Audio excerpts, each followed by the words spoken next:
I'll start with a bit of trivia quiz. What went the world with this book? The obvious straight nomination is The Wit and Wisdom of George W. Bush. But actually it's not that. It's in fact, what do economists know about system dynamics? That's the real short. And the reason I know that, of course, my source of evidence is the most reliable source one has these days, which is Twitter.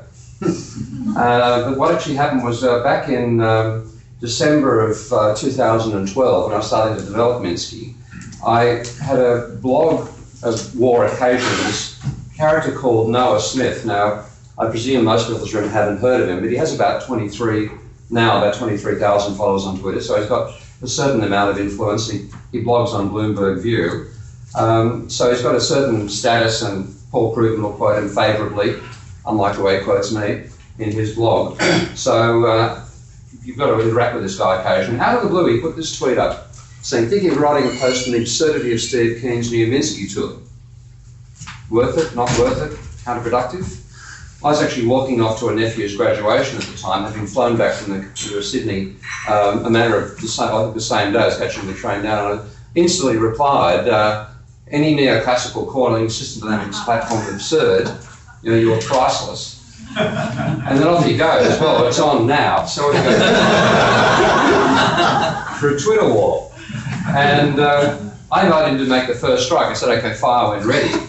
And the first thing he wrote, all of a sudden he realised this wasn't going to be a battle, this is going to be a slaughter. He said, okay, well, before I fire, tell me what the wires do. Holy shit. I mean, talk about dropping your pants in public. What do the wires do? Well, it's obvious he had no understanding of system dynamics at all. He didn't know the existence of Vensim, Simulink, all the stuff you and I are used to working with in system dynamics. He seemed to think I'd invented the idea, and he also thought I made a mistake of having time lags embedded in the wires. This is neoclassical economist. You always assume, and start from there. You know what assume stands for, don't you? Making an ass out of you and me.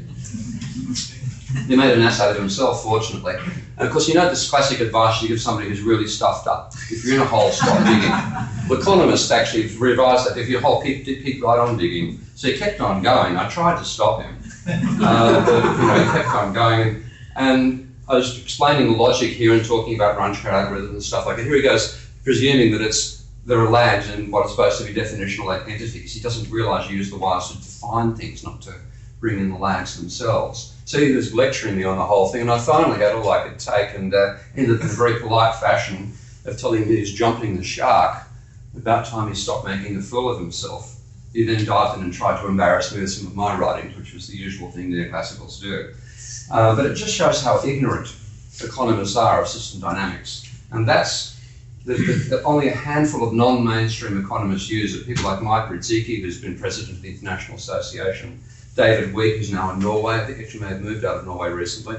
People like Trond Andresen, who's a systems engineer who works in economic issues. Those are the sorts of people that actually do it. Otherwise, there's no penetration in economics. But we know that Forrester actually had that as a major ambition.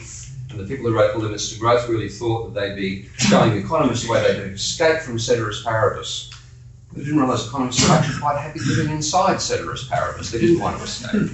So they were the major ones who denigrated system dynamics. But there is one good reason why it hasn't taken hold, and that is that, unlike the above ignorance there, it's the standard flowchart paradigm that dominates system dynamics works really badly for financial flows. Now, economists ignore money, and I'll show you that in a moment, but if you want to genuinely model dynamics, we have to have money in there. And the trouble is that when you try to model money using a flowchart, it gets incredibly messy, complicated, and easy to make mistakes. So if you imagine an incredibly simple monetary system, which has a fixed stock of money, so there's no change in the amount of money in the economy, and you simply have firms hiring workers, producing output and selling the output, workers pay wages which they spend, banks earning interest which they spend. As a flowchart, using my Minsky program, and that's embedded up there, as I said, you want to just click on it, you can, if you install the software, you can click on it, run it, download it, save it on your own machine, and so on. So that's the way, that's the flowchart part of Minsky there, and that builds that model. Now, the problems are clutter, first of all, because all flows have to be recorded twice. This is one thing, you're not just talking about a circular flow, you're talking about having add one account and decrement another every time you make any transaction. So there's, for example, consumption by workers. There's consumption by bankers. There's interest payments, and there's wages. Twice in that diagram. If you go, and if you actually try to draw these things up, and I've seen people do this in packages like VenSim, and I tried to do it in Simulink at various times, there's a mistake in that diagram. You can see the graphs going off to infinity, which shouldn't happen. Can anybody spot the mistake? Probably take you 20 minutes, I reckon. Maybe 10 if you're specialised. There's the wrong sign there. That should be a minus block. There's nothing in the program to stop me putting the wrong block there until I find that the simulation doesn't work properly. So it's unsuitable for that double entry nature of financial flows, and it gets worse when you have multiple banks, pardon me, because if I had a transfer from my account to your account and you had a different bank to me, then as well as the financial flow from my account to your account, there has to be a flow of reserves from my account to your bank's account as well. Or let's say you had 4 times the one flow would turn up in the one diagram. So I realized that you could instead model financial equations using a table interface. I started off with a single entry table, ultimately developed the double entry concept. I realized how important that was, and I call them Godley tables in honor of this man, Minsky and Godley. I don't know how many of you know his name, but he was one of the leading people trying to develop dynamic monetary economics in dynamic monetary economics in general. Famous character, both an oboist and a great mathematical model. I worked for the Treasury in London, England, and so on. Probably got the earliest warning of the likely crisis of the euro in 1992, saying the euro would lead to a total collapse when austerity was imposed because of the rules, which would lead to emigration or starvation as the only way out. Of course, he was regarded as a lunatic at the time. He was, of course, spot on. So I then got funding from the INET to develop Minsky, in a very small grade, $128,000 US. I named it Minsky in honor of Hyman Minsky, the person who developed the financial instability hypothesis, which is why I was able, with that hypothesis in my background, why I was able to see a financial crisis coming. And I raised another $80,000 on Kickstarter, so it's not had a lot of funding, less, certainly less than £250,000 UK pounds. Some private donations as well. Those are all links through to the various groups there on the presentation. So that's where the idea came from, and this is the concept itself. Rather than trying to show the whole thing as a flowchart, this is exactly the same diagram now, exactly the same model, but the complexity of the flows are stored inside this table. And notice I've got the first line says hire workers, second line is pay interest, third line is workers consume, fourth line is bankers consume, and the flow of wages is shown just like that. Plus on one position is the flow, minus is the destination, and if you make an error, then it's captured by this rule over here, which does a logical sum and works out that the row sum has to be 0. So you can't make that sort of mistake that you can easily make in a flowchart, and it's very easy to read the logic behind a model done in Minsky, the financial system. It also supports multiple tables. So once you've created one table, then what you created as liabilities in that table are an asset for another table, so you can show the financial system as I've done here from the point of view of the bank, the firms, the workers, you extend it into the central bank, etc., and it automatically provides the links between different tables and requires you to put the balancing items in there. So it maintains that logical consistency. Now, just to give you an idea of how it's the power of Minsky, one thing I've been, if you've been an economist, you've spent your whole time as a non-orthodox economist trying to convince economists that money matters, which for people outside economics sounds bizarre because they think economists must be experts on money because they're experts on the economy. They're actually experts in finding excuses as to why one doesn't have to consider finance at all in modelling the economy, which is sheer lunacy, but they call us mad because they dominate the profession. Now, the fantasy they have is that banks are just intermediaries. Banks effectively enable savers to lend to borrowers, and they therefore can be ignored as sort of a transitional part of the system.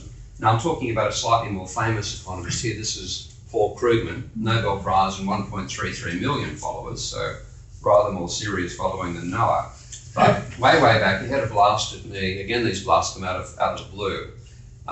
when I was giving a paper at a 9net conference, and he said that I appeared to assert that lending is, by definition, an addition to aggregate demand. And he says, well, I guess I don't get that at all. Notice there's an next sentence. One thing I'll say in favour of Krugman, he clearly states abject nonsense. Unlike most neoclassicals who state not abject nonsense in a totally complicated way. And you can't work out that it is total nonsense. You're too busy trying to decode the language. If I decide to cut back on my spending and stash the funds in a bank, which lends them out to someone else, this doesn't have to represent a net increase in demand. It's entirely correct in that statement, but it's totally misleading about the nature of banking. So I've decided to model his vision of banking in Minsky. And what he literally uses terms like patient and impatient agents, and has in appendix 1 of his papers, has a consumer sector that lends to an investment sector. And the consumer sector is patient and the investment sector is impatient. So I put that together in Minsky without the other nonsense that goes along with neoclassical thinking, rational agents and stuff like that. And I had the bank charging a fee for intermediation, which is how it made its money. And then both sectors would hire workers, produce output, sell to each other, workers and bankers and so on, and I'd see what happened. Now, when I put it together, if I radically change the rate of, again, I can't show this live unfortunately, but these are controls here, slider controls, let me change the rate of lending and the rate of repayment while the program's running. And you can see the growth rate, the little blips whenever I change those variables, dramatic changes in the ratio of debt to GDP, but bugger all change in GDP itself. So from their point of view, if they were institutionally correctly describing lending, you could ignore banks' debt and money. What I can do in Minsky, it takes me about 30 seconds live, as long as I don't make a mistake, so I can bring up the table for the consumer goods, where I'm showing the debt as an asset of the consumer sector, which it's not. So I delete it, and I delete all the financial transactions there as well. And I can go across to the banking table over here, bring that up, and then add an additional asset at that point, because the debt is still shown as a liability of the investment sector, it's still in the model. So I click on the drop down and choose the debt as an asset. Minsky populates the table. I then have to add that interest payments go to the bank rather than to the consumer sector, delete that stupid bank intermediation fee row, and I can then run the model again and say what's changed. And what I actually get is this sort of thing. When you change the level of debt, you change the amount of money, which is what's going on over here. When you have the increase in the rate of lending and a reduction in the rate of repayment, you have a boom in the economy. And when you go the other way, when lending slows down and repayment increases, you have a slump, which is the experience we went through in 2008. Now, that's a pretty powerful tool. There's no way I could do that with the usual flowchart paradigm. There's too many things to change at once too quickly. I'm sorry I can't demonstrate it live. What I'll do is I'll go back home and record this on my own screen and whack it up on YouTube. So if you want to see it being done live, I'll do it that way. So that's the core reason why Minsky was invented. But there are various other things that I brought along with Minsky, because I worked as a computer software reviewer for 15 years before I became an academic. So I got exposed to all this stuff for free. I could actually write to Oracle and say, please send me Oracle 10. A truck would arrive with it the next day. I once had a hacker call in to visit my house one day, and he walked into my study and he was totally silent all of a sudden. And I said, because I had this wall of software, and I said, haven't you seen that much software before? And he said, no, I've just never seen that much legal software. So what I can do with Minsky, for example, I've stolen a lot of ideas from various software packages, and I think it's a pain that you have to go and type all the time. I go click and drag stuff down. So with Minsky, you can just type it directly onto the screen. And that includes operators like the multiply, divide, etc., etc. So you define the equation without needing to go up and hit you can, of course, go and reach the icons, but it's another way to do it that I think is rather more rapid. I also find it annoying that you can't put Greek or formatting on most of the programs, like any of them actually. So we use LaTeX, so you can have superscripts and subscripts, you can have Greek characters, you can have mathematical symbols by typing them using LaTeX commands so people know what LaTeX is. And of course we therefore export to LaTeX as well, and MATLAB. We're only going one direction from us to MATLAB. We intend working in the opposite direction as well as LaTeX at some point. So that's all shown by the formatting one there. And That's, for example, that's a flow chart of a cyclical model, which I haven't simulated the dynamics of there, but you'll notice there's an equation tab just here. Well, if you click on the equation tab, you get that, and you see what your equations are, and you can also export it directly to LaTeX, which means you can drag it into a Word document and include the equations to literally say what the model is. So it's a self-documenting system as well. I know there's similar features to that in Bensim and so on, but I think we've done it rather more elegantly with LaTeX as the basics of the engine in which it's being done. So what you're looking at there, what you've seen demonstrated, only has 2,500 hours of programming time in it, which to me is remarkable that we've got anything done in that little amount of time. The reason it's been done is I've got a brilliant programmer working for me, who's of course a close friend as well. We've known each other for 20 years. He did a PhD in physics, and specialty was in complex systems. He's designed to do evolutionary simulation systems work called Ecolab, which is also available on SourceForge. He was a director of the high performance computing unit at the University of New South Wales. That's a shot of him in there. So I need funding specifically for that program to continue the high quality work that's being done. I'll happily hire some cheaper ones if necessary if you're doing the graphics and stuff like that. There's plenty of rough edges. The gripping is pretty poor. We have a lot of shortcut keys which haven't been finished yet. And there's lots we want to do to extend it. So at the moment, it's good for a scalar model of the economy. But of course, what you really need is to have a multi-sectoral model of the economy. And that needs to be multi-sectoral both in physical terms and also in monetary terms. And the idea is to basically make it possible, as I've seen one of the presentations tomorrow is talking about a similar idea. Create a single sectoral version and then just simply clone it. And you create all the interrelations between it automatically. You don't need to write any mathematics or code for that. And the same thing to go from this model of a single country to a multi-country model with international financial and physical flows. Same idea. So that you can actually build a genuine, fully scaled model of international trade and finance. And of course, we want to import data into all that, do nonlinear parameter estimation, etc., etc. So it's simple to put them in lines. Each line of that is something like about a couple of $100,000 worth of programming time. And then bring in, and hopefully also at some stage get to the point where we can auto-generate a model, put a model together and get the program to derive things up. And of course, I'm going to be applying for ESRC funding. That's taking the crapshoot of hoping to get funding from academic institutes. The great danger, of course, is neoclassicals are the gatekeepers there, so I'm not holding my breath. But you can also help out yourselves if you like. I've got a little link on my website. They go directly to Russell. They don't go anywhere near me. It's a direct donation if anyone wants to help out there. And otherwise, you can download it from SourceForge. You just search on SourceForge for Minsky. You'll find that. It actually won Software of the Month award in January of last year, which we were quite both pleased and amazed to find ourselves being selected out of something like 100,000 projects there. Also, we need more beta testers, and that's a link to the beta testing page.